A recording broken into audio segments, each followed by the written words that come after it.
Bismillahirrahmanirrahim. Assalamualaikum warahmatullahi ta'ala wabarakatuh. Alhamdulillahi rabbil alamin. Wassalatu wassalamu ala rasulina Muhammadin wa ala alihi wa sahbihi ajma'in. Allahumma aghnina bil ilmi wa zayyinna bil hilmi wa akrimna bit taqwa wa jammilna bil afiyati ya arhamar rahimin. Rabbi shrah li sadri wa yassir li amri wahlul 'uqdatam min lisani yafqahu qawli. Rabbi yassir wa la tu'assir wa tammim bil khair wa bika nasta'in wa la hawla wa la quwwata illa billahil aliyyil azim. Alhamdulillah, tuan-tuan yang dirahmati Allah Subhanahu wa taala, pada malam ni insya-Allah kita akan lihat tentang penerangan hukum hakam mengenai dengan najis. Bila sebut tentang najis, dia ada dua. Satu dipanggil najis zahir, dan yang kedua dipanggil sebagai najis batin. Zahir dan batin.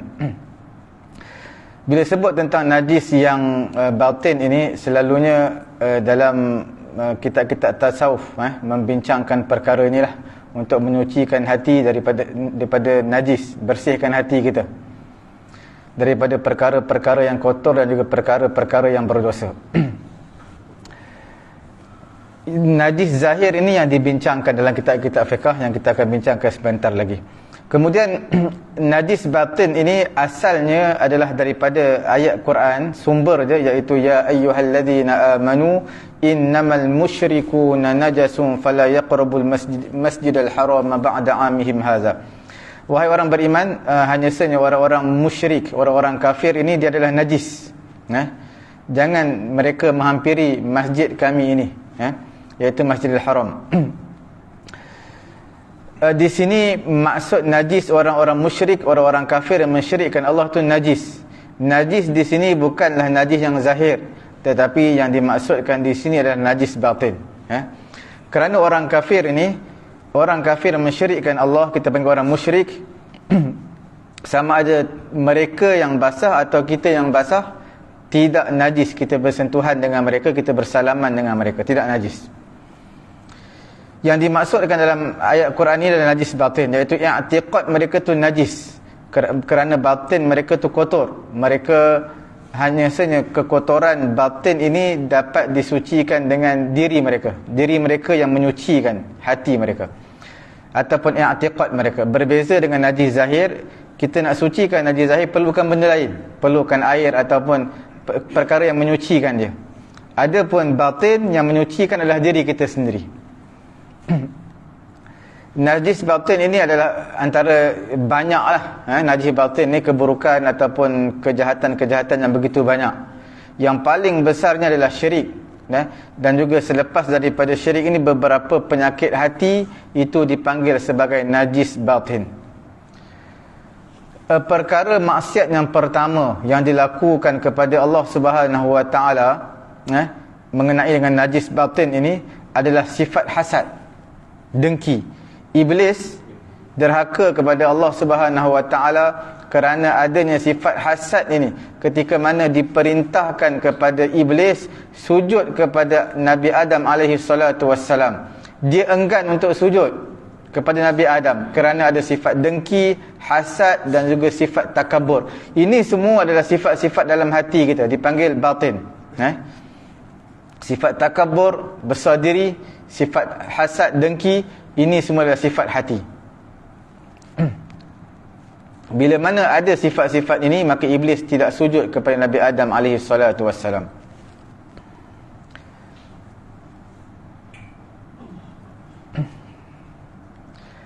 Sebab itu Nabi SAW menyatakan, ala wa inna fil jasadat mudghah. Ketahuilah dalam hati, dalam jasad ini ada satu ketul daging, iaitu hati kita. Idza salahat salahal jasadu kulluh wa idza fasadat fasadal jasadu kulluh. Apabila baik benda tersebut, maka jasad semua akan jadi baik. Bila rosak benda tersebut, maka semua jasad akan jadi rosak. Ketahuilah wahyal qalb, ala wahyal qalb. Ketahuilah itulah sebenarnya hati. Hati bila baik, semua akan jadi baik. Bila hati tak baik, semua tidak jadi baik. Okey. Kemudian tentang, kita sentuh sikit tentang hati lah, kekotoran hati ni. bila mana dia hatinya kotor, dilumuri dengan perkara-perkara najis, penyakit-penyakit hati, maka dia hatinya gelap dan rasa berat untuk melaksanakan perintah dan juga ibadat kepada Allah Subhanahu wa taala. Imam Ghazali dalam kitab Ihya dia 1/4 menyebutkan perkara-perkara yang membinasakan hati ni, perkara-perkara yang merosakkan ibadat, yang bersangkut paut dengan hati. Sebab itu kalau kita lihat dalam surah Al-Falaq dan juga surah An-Nas, surah Al-Falaq ini Nabi suruh kita baca pagi dan juga petang. Dalam satu riwayat 5 waktu baca. Qul a'udzu birabbil falaq, qul a'udzu birabbin nas, dan juga qul Allahu ahad. Qul a'udzu birabbil falaq ini adalah minta perlindungan perkara-perkara yang zahir. Min syarri ma khalaq, minta berlindung daripada semua makhluk, tapi dispesifikkan 3 perkara yang utama, iaitu yang pertamanya wa min syarri ghasiqin idza waqab, apabila datangnya malam. Sebab malam ni penuh dengan keburukan, kejahatan lah. Bila orang nak mencuri pun mencuri waktu malam, nak melakukan kejahatan pun pada waktu malam. Dan waktu malam ni binatang-binatang juga akan keluar, ular ke apa ke, dia akan keluar pada waktu malam. Kita minta berlindung kepada Allah Subhanahu wa taala daripada kejahatan malam. Perkara yang kedua, kejahatan zahir yang kita nampak ini adalah wa min syarri naffatsati fil 'uqad, daripada kejahatan sihir. Sihir ni adalah kejahatan kita tak boleh nampak. Ini juga minta berlindung daripada Allah Subhanahu wa taala. Dan di Quran spesifikkan yang ketiganya adalah wa min syarri hasidin idza hasad, dan juga hasidin idza hasad, orang yang dengki. Orang yang dengki pun kita bimbang, khawatir, takut dia buat perkara yang tak baik kepada kita. Tiga perkara yang dispesifikkan dalam Quran ini semuanya untuk menjaga zahir kita, mana anggota badan kita, daripada perkara-perkara yang tidak baik. Surah Qul a'udzu birabbin nas, kalau kita lihat, hanya dispesifikkan hanya satu perkara saja, iaitu minta berlindung daripada waswas, bisikan syaitan, sama ada syaitan manusia ataupun jin. Bila sebut tentang bisikan syaitan, sama ada syaitan berbentuk jin ataupun manusia, itu adalah mengenai dengan hati ataupun menjaga agama kita. Min syarril waswasil khannas minal jin alladhi yuwaswisu fi sudurin nas minal jinnati wan nas. Itu berkaitan dengan hati. Qul a'udzu birabbil falaq berkaitan dengan luaran, jasad, zahir. Qul a'udzu birabbin nas adalah berkaitan dengan hati ataupun berkaitan dengan agama. Okey tuan-tuan yang dirahmati Allah Subhanahu wa taala, najis zahir ini, yang dimaksudkan najis zahir, sesuatu yang tercemar, yang kotor walaupun dia suci. Contohnya seperti air liur ni suci, tapi dia benda yang cemar, itu juga dipanggil sebagai najis yang zahir, walaupun dia bukan najis, dia adalah benda yang tercemar, seperti kahak, air mani dan benda-benda yang seumpamanya. Di sisi syarak, bila sebut tentang najis ini adalah sesuatu perkara yang dianggap kotor, yang mana tak sah sembahyang sekiranya ada perkara tersebut, yang menegah seseorang daripada sah sembahyang dia. La murakhis, dan juga tidak diberi sebarang kelonggaran tentang najis tersebut. Sebab ada najis yang diberi kelonggaran. Contohnya orang yang mana melaksanakan solat tapi dia ada najis. Contohnya orang yang tidak ada air, tidak ada tanah untuk tayamum. Jadi dia sembahyang je, wuduk pun tak, basuh kencing pun tak, dia sembahyang je. Bila dia sembahyang, itu dipanggil sebagai orang yang tidak mempunyai tidak ada dua perkara yang mendapat mengangkat hadas dia, sama ada air wuduk ataupun tayamum. Bila dia sembahyang dia sah, sebenarnya sah, dan wajib ke atas dia sembahyang walaupun tak ada air untuk berwuduk. Itu dipanggil sebagai faqid at-tahurain. Kemudian termasuk juga perkara yang tidak diberi kelonggaran ini, iaitu tak termasuk orang yang beristinja, sama ada beristinja dengan batu ataupun tisu. Batu ni bukan batu yang keras tapi macam seperti tanah liat lah, diserap air. Orang yang beristinja dengan tisu, maka dia tidak bersih sebenarnya, masih bernajis di kawasan kemaluan dia. Kalau dia kencing, basuh, dia lap guna tisu je, 3 kali tekap bahagian kemaluan dia, 3 kali dia tekap tempat yang berasingan lah tisu, 3 kali ataupun lebih lah, paling kurang 3 kali. Dia tak basuh dengan air pun, maka tempat kemaluan dia yang keluar air kencing itu najis, tempat kemaluan, sebab tak disucikan dengan air. Tapi najis tersebut boleh bawa dalam sembahyang, kerana dia adalah najis, dipanggil najis ma'fu anhu, najis yang dimaafkan. Kalau dia jadi imam pun, dia tak basuh kencing dia hanya lap dengan tisu je, istinja dengan tisu. Dia jadi imam, kita makmum, kita basuh kencing kita dengan air, dia tak basuh, sah sembahyang. Walaupun imam tadi bernajis, tetapi najis itu najis yang dimaafkan, kerana beristinja selain daripada air. Okey, mengenai dengan pembahagian najis ini, kita bagi kepada 3. Yang pertama dipanggil sebagai najis mughallazah, yang kedua dipanggil sebagai najis mukhaffafah. Mughallazah najis yang berat, mukhaffafah yang ringan, najis mutawassithah yang sedang, yang sederhana. Kita mulakan dengan najis yang paling berat, najis mughallazah. Najis mughallazah ini hanya najis anjing dan juga babi. Anjing ini dipanggil sebagai najisul ain. Ain dia tu najis, makna anjing sendiri najis. Kalau kita sabun ke, kita bubuh lah klorak ke apa, tetap takkan suci, dia memang najis, sebab dipanggil najis ain. Macam tai lah, bila tai air kencing, kita nak buat macam mana pun dia memang najis, dia takkan suci, sebab benda tu ain, perkara benda itu sendiri adalah najis. Sama juga seperti anjing, kita samak ke macam mana ke, tetap dia najis. Sama ada ketika dia hidup pun najis, ketika dia mati pun najis. Kalau orang yang menyentuh anjing, sama ada anjing itu basah ataupun dia yang basah, maka dikira najis. Melainkan anjing itu kering, dia pun kering, tak apa.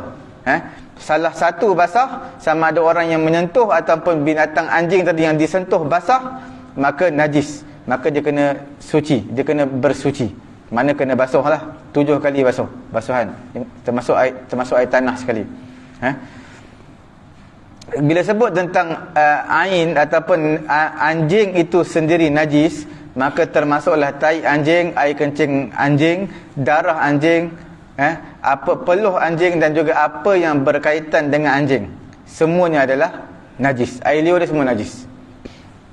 Dalil dia adalah berdasarkan sabdaan Nabi SAW, iaitu idza walaghal kalbu fi ina'i ahadikum falyaghsilhu sab'an ihdahunna biturabin.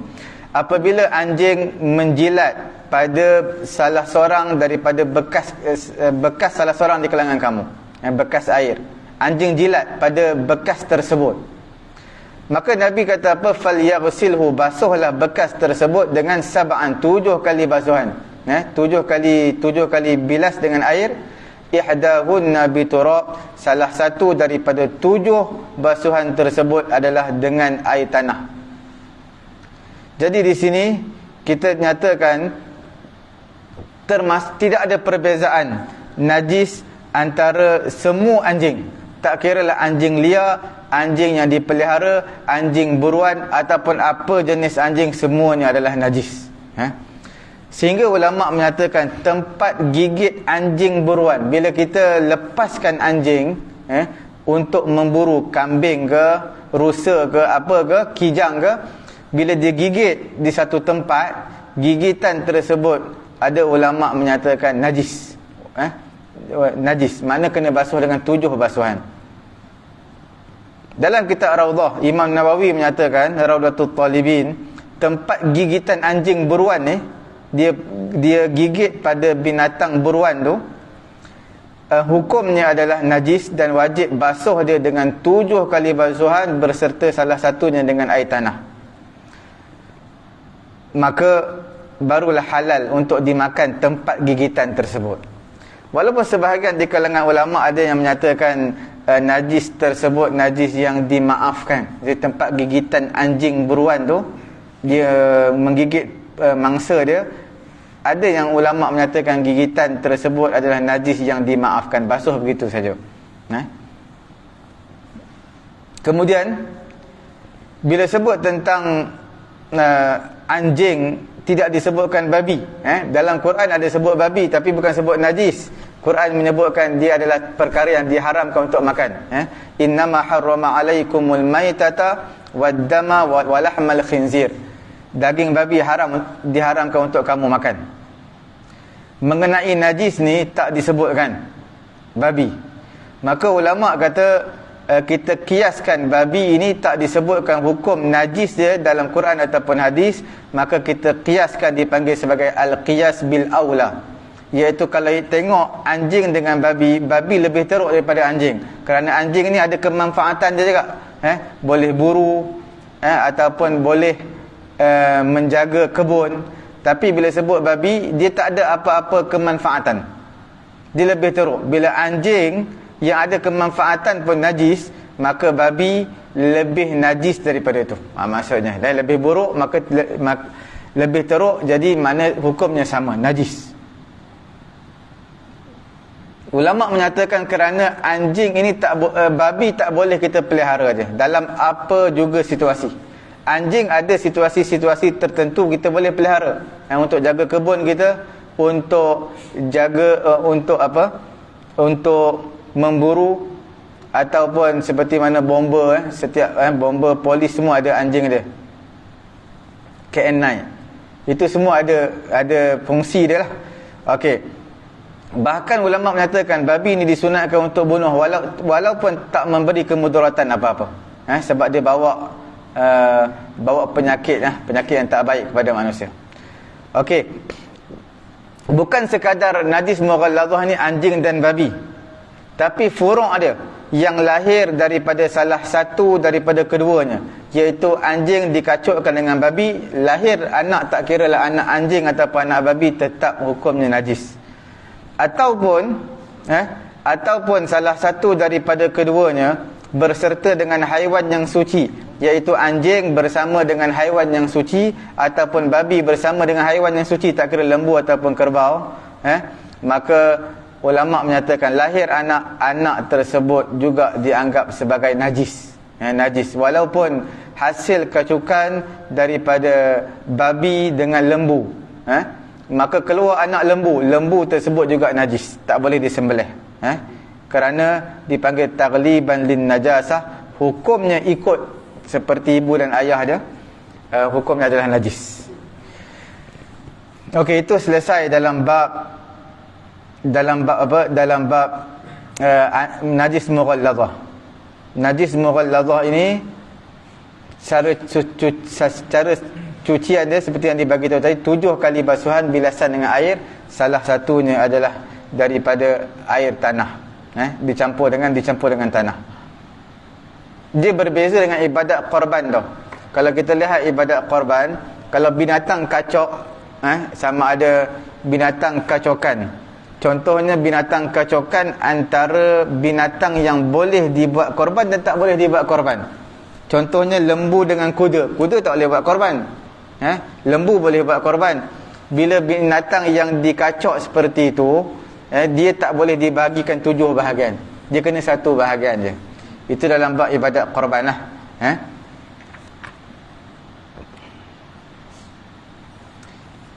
Kita lihat sikit mengenai dengan anjing dan najis. Pernah satu kali, satu riwayat, Nabi SAW du'iya ila darin, dijemput Nabi untuk datang satu rumah. Fa'ajaba, Nabi pergi, penuhi jemputan tersebut. Wa du'iya ila darin, dijemput Nabi datang lagi satu rumah, maka falam yujib, Nabi tak pergi. Maka dikatakan kepada Nabi, sebab apa tak pergi? Maka Nabi kata, inna fi dari fulanin kalban, kerana sesungguhnya di rumah orang tersebut ada anjing. Sebab tu Nabi tak nak memenuhi jemputan dia. Sebab anjing ini kalau dia letak di rumah, dia akan mengganggu. Bila tetamu nak datang rumah, dia tidak selesa, dia rasa takut kerana atas salakan ataupun bunyi anjing tadi. Kemudian dikatakan kepadanya, wa fi dari fulanin hirrah, dan rumah yang aku pergi penuhi jemputan, jadi rumah dia ada kucing, rumah kamu ada anjing. Rumah yang ada anjing aku tak pergi, rumah yang ada kucing aku pergi. Kemudian Nabi kata al-hirratu laysat binajasah, adapun kucing dia bukanlah binatang yang bernajis, anjing adalah najis. Jadi di sini mazhab kita, mazhab Syafi'i, anjing ini semuanya adalah najis, tak kira sama ada yang anjing memburu ataupun anjing liar ataupun apa jenis anjing, sama ada kecil ataupun besar, baka yang baik ataupun baka biasa, semua adalah najis. Imam Al-Auza'i, Imam Abu Hanifah, Imam Ahmad, Imam Malik, Imam Abu Daud, Imam Daud Al-Zahiri, mereka menyatakan hukum anjing ini suci. Dalam mazhab Malik suci anjing ini. Abu Hanifah pun kata suci. Yang Nabi suruh basuh bekas 7 kali basuhan itu kerana jilatan anjing, dia kata bukan sebab najis, kerana ta'abbudan, kerana ta'abbud, kerana kita tak tahu hikmah dia apa, kerana itu adalah perintah Nabi, jadi kita buat. Jadi di sini mazhab kita dia kata najis. Sebab apa najis? Sebab Nabi suruh basuh jilatan tadi 7 kali basuhan, salah satu dengan air tanah, air yang dicampur tanah. Apa illah ataupun sebab Nabi suruh basuh? Sebab anjing tu najis, jilatan dia tu najis, apa-apa yang ada pada badan anjing tu najis. Dalam mazhab Malik, dalam pendapat Imam Abu Hanifah, dalam mazhab Hanafi, mereka menyatakan anjing ni suci. Kemudian sebab apa Nabi suruh basuh 7 kali? Itu dipanggil sebagai ta'abbud. Ta'abbudan ini adalah perkara yang dianggap ibadat. Apa yang Nabi suruh dianggap ibadat, kita tak tahu sebab apa illah dia, tapi bukan sebab najis. Itu yang dikatakan oleh Imam Abu Hanifah dan juga dalam mazhab Malik, dalam mazhab Maliki. Mereka berhujjahkan dengan firman Allah Subhanahu wa taala, fakulu mimma amsakna alaikum. Kamu makanlah apa yang binatang ataupun anjing buruan tadi tangkap untuk kamu. Apa yang binatang buruan anjing tangkap untuk kamu, kamu makan. Tak disebutkan pun dalam Quran fakulu mimma amsakna alaikum wazkuru smallahi alaihi. Quran kata makan apa yang anjing tangkap, binatang buruan tadi anjing tangkap untuk kamu, kemudian baca bismillah. Tak, Quran tak sebut pun basuh tempat yang digigit tu, tempat yang anjing tadi tangkap. Tak ada sebut. Ini menunjukkan Quran tak sebut suruh basuh. Jadi maknanya anjing tu suci, bukan anjing tu suci, bukan najis.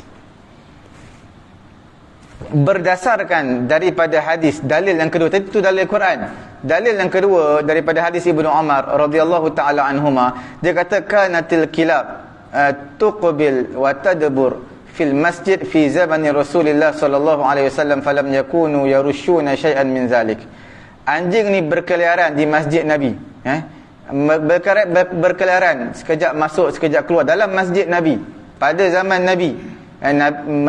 Mereka para sahabat tak suruh pun siram air ke ataupun basuh ke, tak ada. Ini menunjukkan anjing tidak najis. Itu dalam mazhab mereka lah.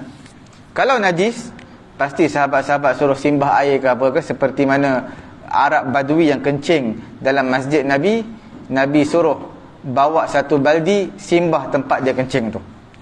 Sebab masjid Nabi bukan macam kita, dia apa, pasir je, simbah atas pasir yang dia kencing tu, suci lah. Jadi ijma' di kalangan ulama' menyatakan najis air kencing anjing tu najis, dan wajib basuh seperti mana air kencing manusia lah. Okey. Ulama Syafi'i kita, dia ada dalil dia. Berdasarkan dalil tadi, idza walaghal kalbu fi ina'i ahadikum falyuriqhu thumma yaghsilhu 7 marrat.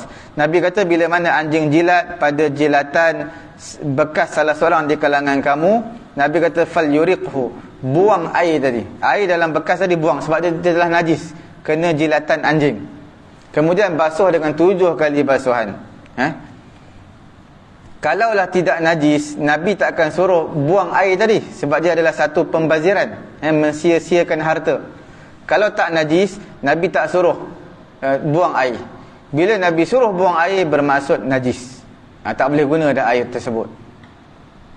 Kemudian Nabi suruh basuh. Bila basuh, makna kalau benda tadi najis, Nabi suruh basuh. Kalau tak, sebab apa Nabi nak suruh basuh? Itu antara dalil dia lah.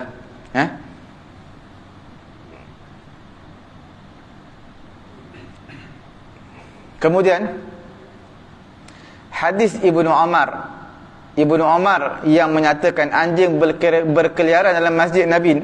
Tak ada pun sahabat suruh simbah air tempat yang anjing tadi lalu. Ini ulama kita jawab. Ijma' di kalangan ulama menyatakan ala najasati baulil kalbi, iaitu air kencing anjing ini adalah najis dan wajib basuh. Seperti mana air kencing manusia.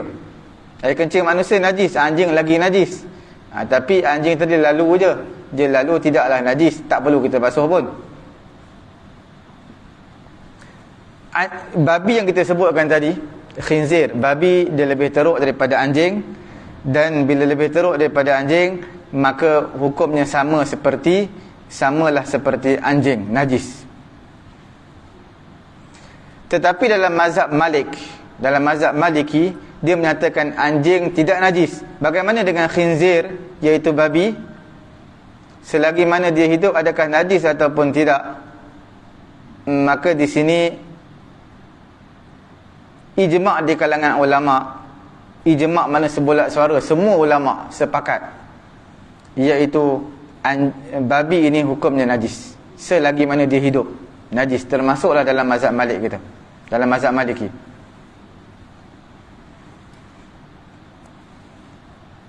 Okey.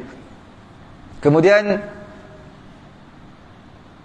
dan babi ini digalakkan untuk bunuh, supaya tidak datang apa-apa kemudaratan kepada manusia. Samalah seperti ular, kalajengking, mereka ni tak memberi manfaat kepada manusia. Nabi suruh bunuh. Nabi suruh bunuh binatang-binatang ini kerana mereka mendatangkan kemudaratan kepada manusia. Okey.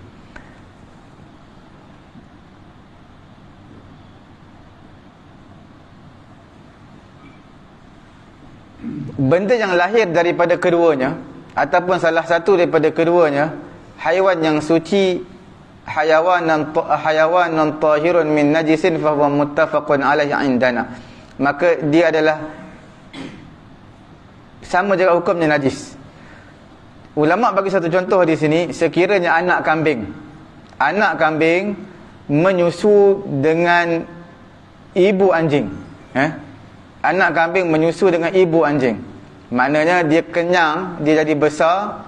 Kambing ini dibesarkan dengan susu daripada anjing. Adakah dia najis ataupun tidak?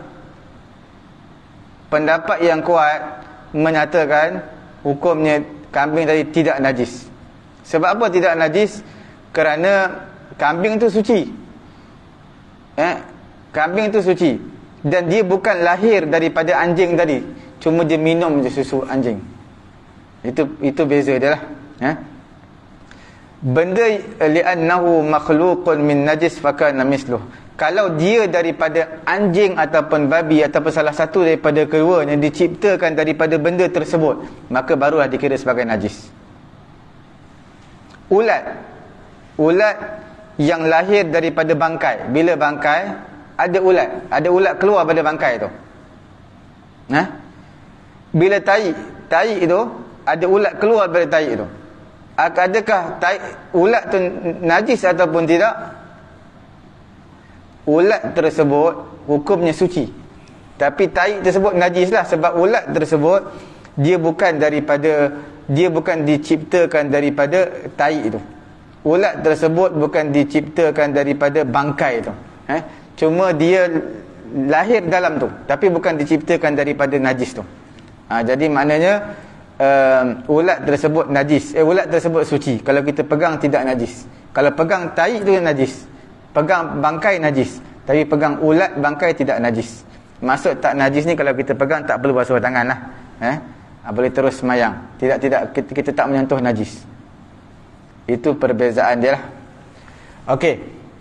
Kita lihat sikit lagi. Perkara yang kedua dipanggil sebagai najis mukhaffafah. Najis mukhaffafah ini najis yang ringan. Najis yang ringan iaitu air kencing kanak-kanak yang tak makan apa-apa melainkan hanya susu. Susu saja. Itu makanan dia. Itu najis yang ringan. Cuma najis mukhaffafah di sini ada beberapa syarat. Syarat yang pertama adalah air kencing. Dia bukan tai kanak-kanak, dia bukan darah kanak-kanak, bukan nanah, bukan muntah. Dia hanya air kencing sahaja. Kemudian syarat yang kedua najis mukhaffafah ini iaitu kanak-kanak tersebut adalah kanak-kanak dipanggil lelaki sahaja. Perempuan tak termasuk. Perempuan tidak termasuk dalam ni. Tak termasuk dalam najis mukhaffafah ni. Kerana air kencing perempuan, kanak-kanak perempuan dia adalah najis mutawassithah. Seperti najis biasa. Seperti najis air kencing orang biasalah, pendek kata. Kemudian syarat yang ketiga, kanak-kanak tadi tidak makan apa-apa, makanan yang mengenyangkan melainkan susu. Susu itu adalah makanan yang mengenyangkan bagi dia. Sama ada susu ibu dia ataupun susu haiwan. Susu tepung ke susu apa, yang penting susu. Itu adalah makanan dia. Dia tak makan benda lain. Yang dimaksudkan di sini yang tak makan benda lain, tak makan yang makanan harian yang mengenyangkan dia.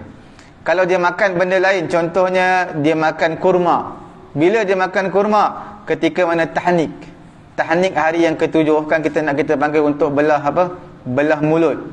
Kadang-kadang dihancurkan kurma tu, bagi kepada dia, tapi itu sekali tu je. Tak adalah hari-hari kita bagi dia kurma.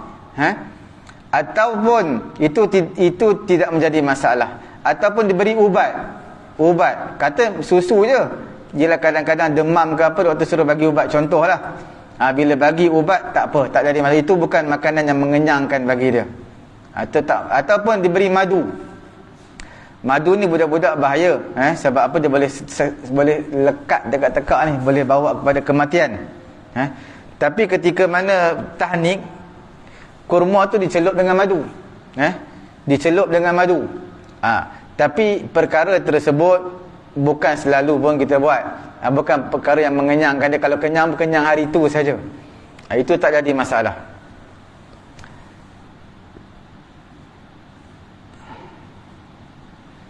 Kemudian syarat yang berikutnya, budak tersebut, kanak-kanak bayi tersebut, hendaklah dia tidak melebihi umur 2 tahun. Dia tidak melebihi umur 2 tahun. Kalau lebih daripada 2 tahun, maka hukumnya najis mutawassithah.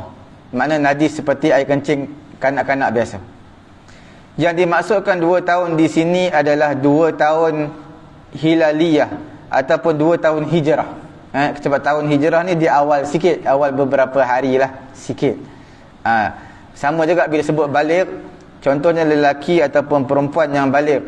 Lelaki dia balik tapi tak ada mimpi, tak ada apa-apa pun. Macam mana kita nak tahu? Cukup umur 15 tahun. 15 tahun tu 15 tahun Qamariyah. Makna bulan tahun Islam. Tahun Islam makna dia awal sikit lah. Awal beberapa hari je. Okey.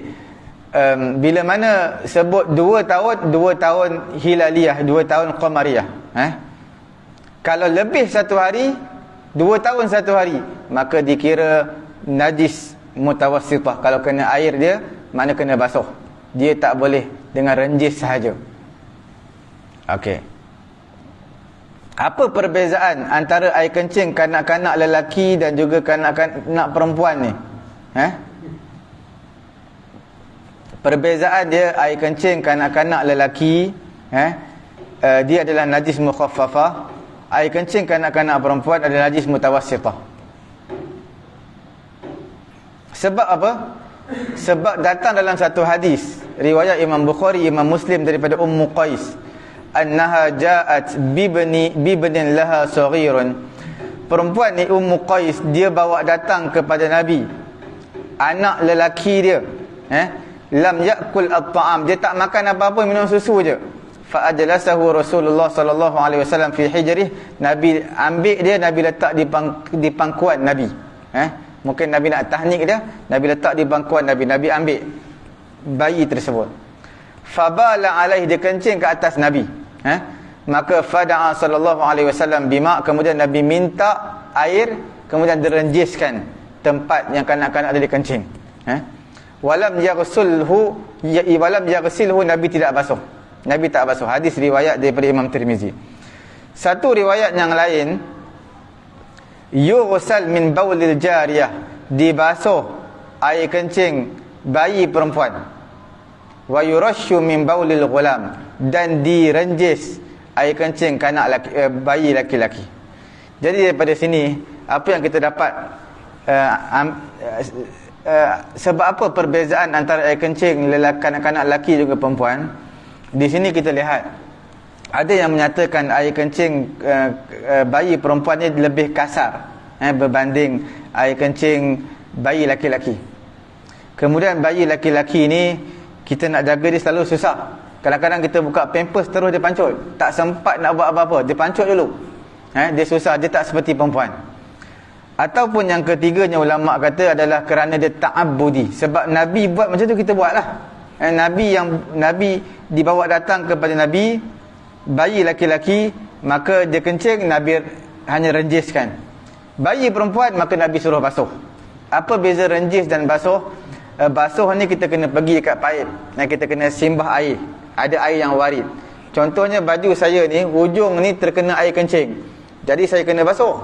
Mana pergi dekat paip, basuhlah hujung ni, bagi basuh bahagian hujung. Tak perlu basuh satu baju pun tak apa, sebab kena air kencing hujung je, basuh je, pergi dekat paip basuh. Berbeza dengan kanak-kanak yang bawah 2 tahun yang tak makan apa-apa ni, kanak-kanak laki-laki, bila dia kencing kita renjis. Bukan setakat renjis macam tu je. Renjis ada cara dia, renjis sampai memenuhi kawasan air kencing tersebut. Mana renjis sampai penuh air renjisan tersebut penuh. Kalau dia kencing bulat ni, dia kencing, kita renjis sampai bulat tu penuh. Bukan renjis sekali dua je, tak, renjis sampai memenuhi tempat kawasan kencing tu. Itu maksud renjis. Kalau basuh dia kena mengalir air tadi. Mengalir, kita basuh dekat paip ke, kata kita simbah air, mengalir. Itu beza dia. Perkara yang ketiga dipanggil sebagai najis mutawassithah. Najis mutawassithah ni banyak. Di antaranya najis mutawassithah ni, semua najis-najis adalah najis mutawassithah selain daripada najis mughalladhah dan juga najis mukhaffafah yang kita sebutkan tadi. Apa dia? Dia banyak. Antaranya perkara yang pertama adalah air kencing manusia. Bukan kata manusia, selain daripada manusia, semua haiwan. Air kencing semua haiwan, maka itu adalah dipanggil sebagai najis mutawassithah. Kerana perintah Nabi SAW, tuang air yang bersih kepada di tempat kencing Arab Badui yang kencing dalam masjid Nabi. Nabi kata sabbu ala baulil a'rabi zanuban min ma'in. Ambil satu baldi, simbah tempat Arab Badui tadi kencing. Itu menunjukkan dia adalah, air kencing adalah najis. Dan tak datang riwayat yang menunjukkan bahawasanya air kencing semua haiwan itu najis, sama ada makanan yang binatang yang dimakan ataupun tidak. Sebab Nabi SAW pernah sekali Nabi perintahkan qabilah Urniyin supaya mereka minum air kencing unta. Mereka minum susu unta dan juga minum air kencing unta. Susu pun minum, air kencing pun minum. Maka di sini tidaklah kita katakan air kencing unta ataupun air kencing binatang yang dimakan itu suci. Kita tak kata suci. Sebab apa? Nabi suruh mereka minum susu unta. untuk istit'am, untuk rasa kenyang, minum air susu. Kemudian Nabi suruh minum air kencing unta, itu adalah untuk istishfa, untuk mereka sihat. Sebab mereka datang ke mana? Madinah, perut mereka tak apa sedap. Kemudian cuaca pun lain, udara lain. Jadi mungkin mereka sakit, sebab tu Nabi suruh minum air kencing unta sebagai syifa. Nabi suruh minum susu unta sebagai hilangkan kelaparan. Maka di sini ulama menyatakan Nabi perintahkan mereka ini adalah untuk litadawi, untuk berubat, bukannya suka-suka minum air kencing unta. Kalau tak ada sebab tak boleh minum, sebab dia adalah najis. Jadi di sini ulama menyatakan berubat dengan semata-mata benda yang najis, maka di sisi ulama Syafi'i kita boleh. Benda tu najis, tak campur apa-apa. Sebab air kencing unta, air kencing bukan dicampur dengan ubat. Tak ada, dia memang pure betul air kencing. Itu hukumnya boleh dalam mazhab kita. Melainkan arak. Arak tidak boleh. Kalau arak saja sebagai penawar tidak dibenarkan. Melainkan dia kena campur dengan air ataupun ubat lain, baru boleh dijadikan sebagai ubat. Walaupun dalam satu hadis menyebutkan annallah lam yaj'al fi ma harrama alaina shifaan lana. Allah Taala tak menjadikan syifa ini perkara yang haram. Perkara yang haram Allah Taala tak jadikan sebagai syifa, sebagai penawar ataupun ubat. Cuma manusia belum jumpa lagi je. Jadi sebab tu dia gunakan perkara-perkara yang haram ini. Kalau dah jumpa penawarnya, maka tak boleh lagi untuk berpegang dengan ubat dengan rawatan-rawatan yang haram ni, dengan benda-benda yang najis ataupun haram ni. Dengan arak, khamar ataupun arak, tak boleh berubat dengan dia melainkan beberapa syarat. Ulama kata ada 3 syarat. Syarat yang pertama, dia kena campur benda lain. Dia bukan pure, bukan pure khamar saja, arak saja, tapi dia kena campur benda lain. Yang keduanya, iaitu tak didapati ubat yang lain, melainkan ubat tu saja ada. Arak dan campur benda lain, itu saja yang ada. Kalau ada ubat lain, dia kena ambil ubat lain. Dan perkara yang ketiga, doktor yang bagi tahu tu adalah doktor yang dipercayai dan juga doktor yang Muslim, doktor orang Islam yang dipercayai, baru boleh. Najis yang kedua selain daripada air kencing manusia dan juga haiwan, iaitu tai. Tai ini termasuklah tai manusia dan juga haiwan. Sama ada binatang yang boleh dimakan ataupun binatang yang tak boleh dimakan, itu juga najis. Tapi untuk pengetahuan tuan-tuan, apa yang najis haiwan ini dalam mazhab Hanbali boleh tau. Dalam mazhab Hanbali dia bukan najis. Binatang yang dimakan, binatang yang dimakan, tai dia tidak najis. Okey, itu dalam mazhab Hanbali. Dalam mazhab kita tak kiralah binatang yang dimakan tak dimakan semua najis.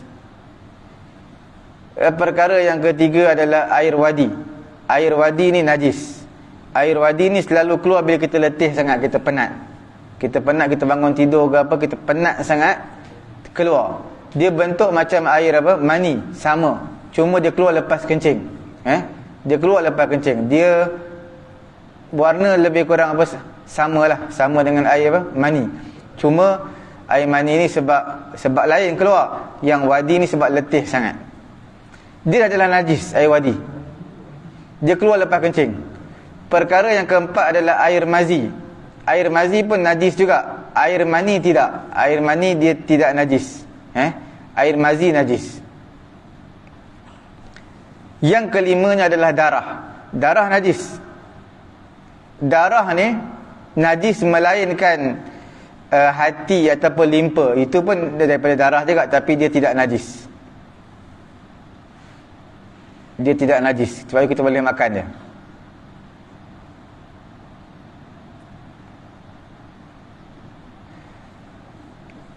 Kemudian darah yang ada lepas sembelihan, darah yang ada pada daging tu, darah tu adalah darah yang dimaafkan.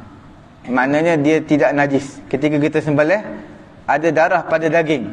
Darah itu adalah darah yang dimaafkan.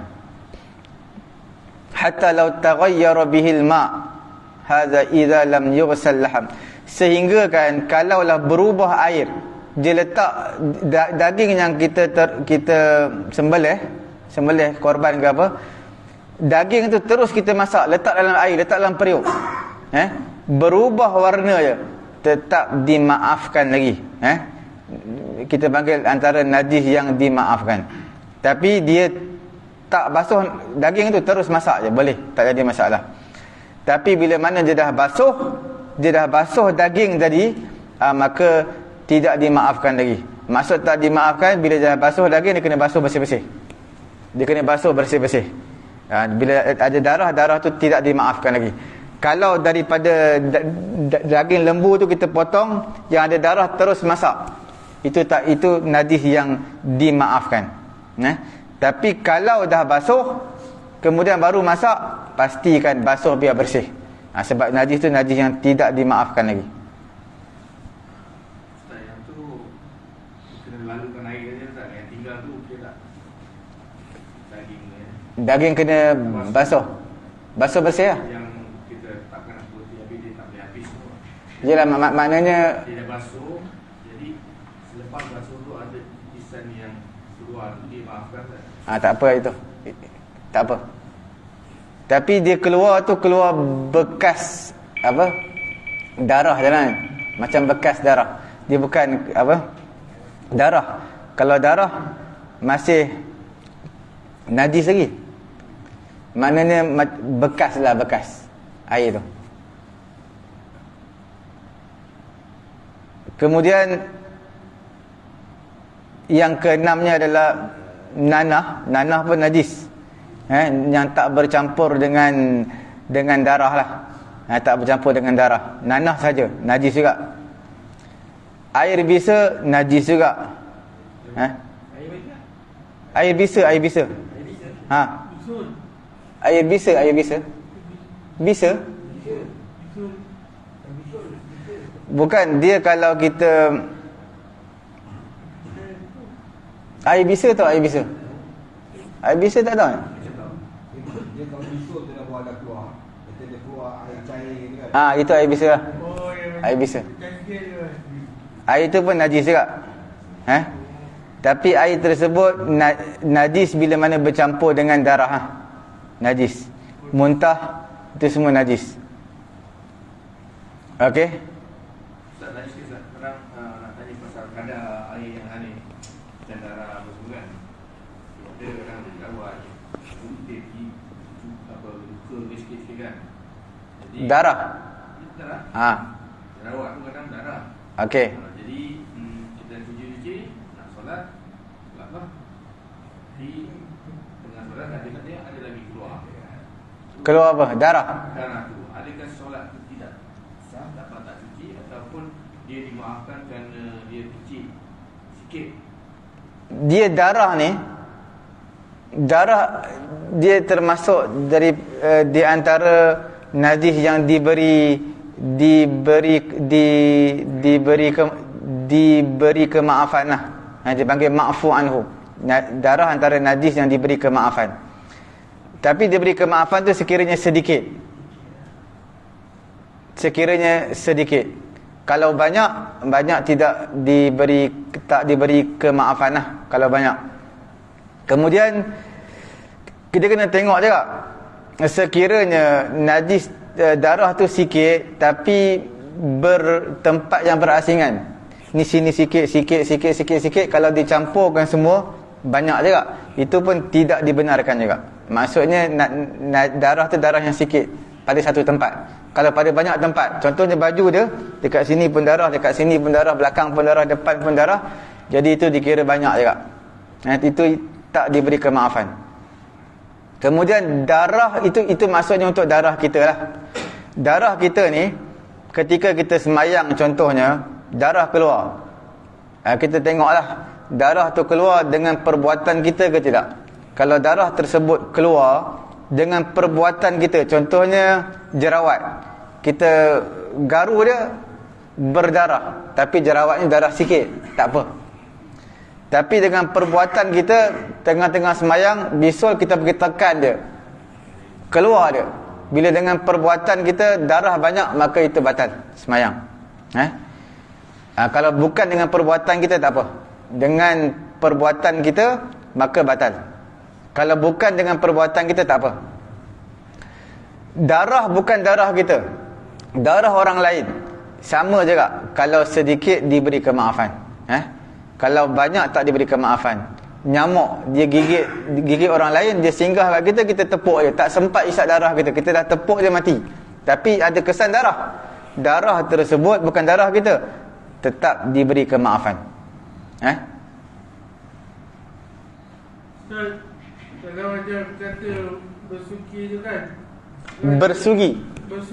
bersuci apa, kalau pergi keluar negara, kita kan keluar negara kan banyak tandas duduk. Kita nak basuh, nak duduk, sebelum kita duduk pakai tisu basah.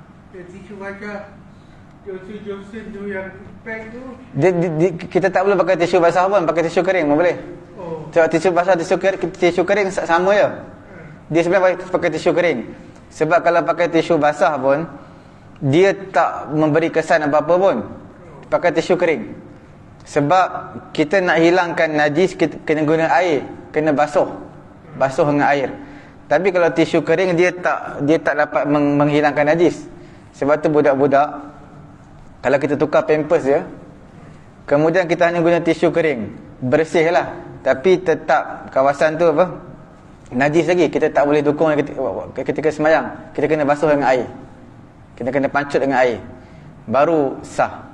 Sebab dia menghilangkan najis, tapi kesan tempat najis tu masih belum hilang najis. Dia kena sembuh dengan air. maknanya kalau di luar tu, kalau kita tidak dengan tisu je cukup. Tapi tak ada masalah kan kalau kita dah sijak pakai tisu kering nak solat, pasal kita punya punggung tu masih kira bernajis ke macam mana? Tak, najis tu najis yang diberi kemaafan. Najis yang tertinggal tu lah. Jadi bila kita kencing, tapi ada syarat-syarat istinja lah. Istinja ada syarat dia. Maknanya bila kita suci tu kena 3 kali lah basuh. 3 kali lap. 3 kali ataupun lebih daripada tu. Kalau kurang, dikira tidak sah. Istinja dengan tisu lah. Tapi kalau kita bawa sembahyang sah. Kita jadi imam pun sah. Orang ikut kita pun sah. Sebab kita pergi ke negara tu tak ada pipe kan, kita boleh basuhkan tisu je kan. Selalu orang Melayu kita, dia akan bawa air. Dia akan bawa botol air kecil. Botol air kecil dia akan bawa masuk. Dia akan bawa masuk sekali dekat dalam toilet selalunya. Tapi sebenarnya kita tak boleh bawa air pun tak apa. Selalu bawa tisu pun cukup lah. Tapi dekat dalam toilet dia pun ada sediakan tisu selalunya. Dalam toilet dia ada sediakan tisu. Kita tak boleh bawa tisu pun. Okey, darah tersebut, sekiranya darah kita tengok sikit dimaafkan, kalau banyak, kalau dengan perbuatan kita tak dimaafkan, kalau banyak bukan dengan perbuatan kita, itu tidak jadi masalah apa-apa. Darah orang lain sama seperti darah kita, kalau sikit tak apa. Kalau masak tadi diberi kemaafan darah pada daging selepas dimasak. Kalau kita dah masak, tengok-tengok ada lagi kesan darah, tak apa.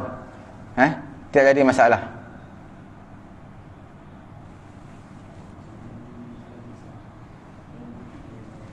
Okey. Ada apa soalan lagi? Berkaitan dengan daging yang dimasuk tadi kan. Daging dimasuk tadi kan. Kalau dimasuk dia darah. Dan kadang-kadang kita pergi mana-mana kita makan ayam goreng.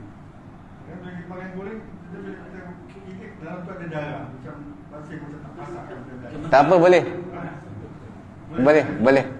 Boleh. Maafkan saya. Betul. Ya.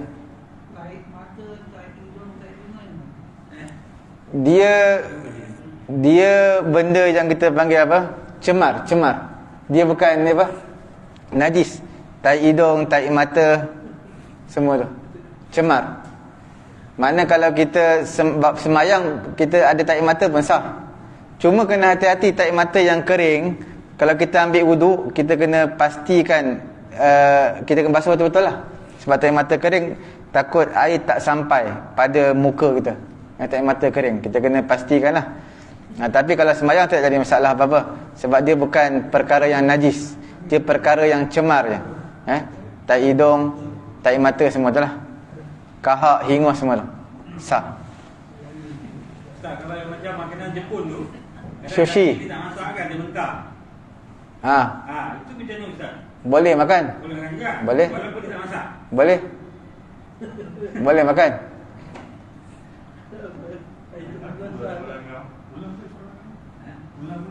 Sushi. Daging makanan Jepun. Kan dia ada separuh dia makan daging tak masak. Kita letak macam salad apa dia punya. Boleh je makan. Tapi pastikan binatang tu binatang yang disembelih lah.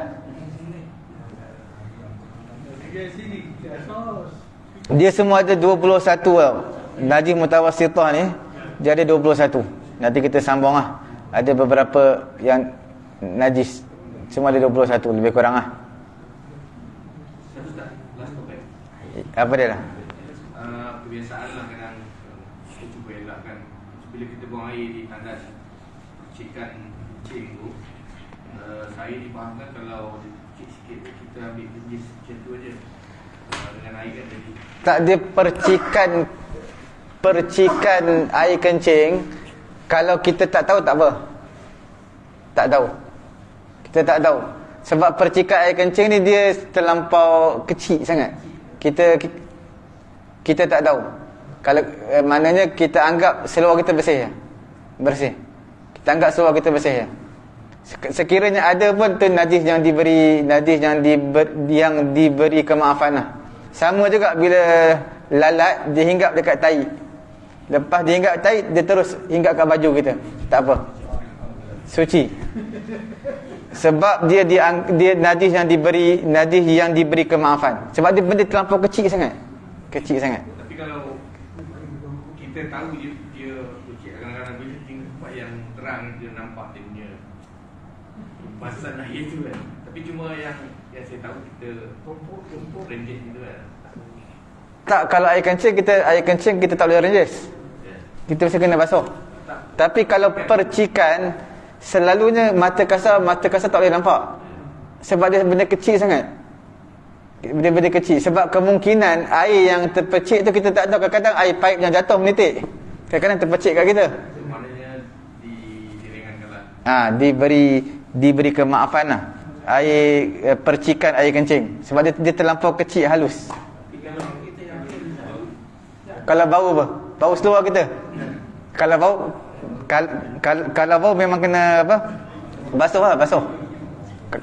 Kalau bau memang kena basuh lah. Kalau kita yakin tak memang ada percikan air kencing kita itu. Kalau dia yakin memang kena apa?